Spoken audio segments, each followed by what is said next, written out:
जो बुद्धिमान व्यक्ति है वो थोड़ा-सा विचार करके देखेगा कि मेरे जीवन में दुःख आ क्यों रहे हैं? मैंने तो कभी किसी दुःख को निमंत्रण नहीं दिया, कभी कोई जाके अपने दुःख को इनवाइट नहीं करता, भाई तू मेरे पास आ जा। लेकिन बिना इन्विटेशन के दुःख क्यों आ रहे हैं? और मैंने पूरा जीवन किया क्या? पूरा जीवन हमारा जो है अपने उसी दुखों को भगाने में ही निकल जाता है कि किसी प्रकार से दुःख चले जाए, सुख आ जाए, दुःख चले जाए, सुख आ जाए। हम उसके लिए इतना प्रयास करते हैं। तो जब दुःख अपने आप आ रहे तो क्या सुख अपने आप नहीं आएगा?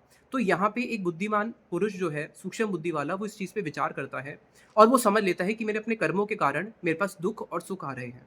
और अब अगर मुझे इस दुःख और सुख से बचना है तो मुझे क्या करना पड़ेगा कि एक तो ये है कि मेरे पास जो दुःख आ रहा है मैं अपने दुःख को निवारण के लिए खुद प्रयास करूँ और एक है कि मैं एक एब्सोल्यूट परमानेंट सॉल्यूशन ढूँढूँ कि दुःख आए ही ना। अब एक दुःख आया, मैंने इसको दूर किया, फिर दूसरा आएगा, फिर उसको दूर करूँगा। तो कोई एक ऐसा सॉल्यूशन है कि मेरे पास कभी जीवन में दुःख आए ही ना, हमेशा के लिए दुःख टाटा बाय-बाय खत्म हो जाए। तो बताया वो है और वो क्या है? वो है जब कोई व्यक्ति भगवान कृष्ण की शरण में जाता है।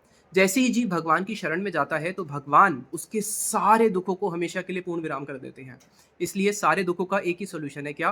कृष्ण भूलि से ही जीव अनादिर बहिर्मुख अते माया तारे दे संसार दुख कि हम जब कृष्ण को भूल गए तो माया देवी हमें बार-बार दुख देती है ताकि हम किसी प्रकार से वापस अपने कॉन्स्टिट्यूशनल पोजीशन में स्थित हो सकें कि हाँ, मैंने अपराध किया, मैं कृष्ण को भूल के इस जगत में आ गया। और जैसे ही फिर जीव भगवान कृष्ण की शरण में जाता है, मायाम एतम तरंती ते, उसी क्षण भगवान उसके सारे दुख को खत्म कर देते हैं।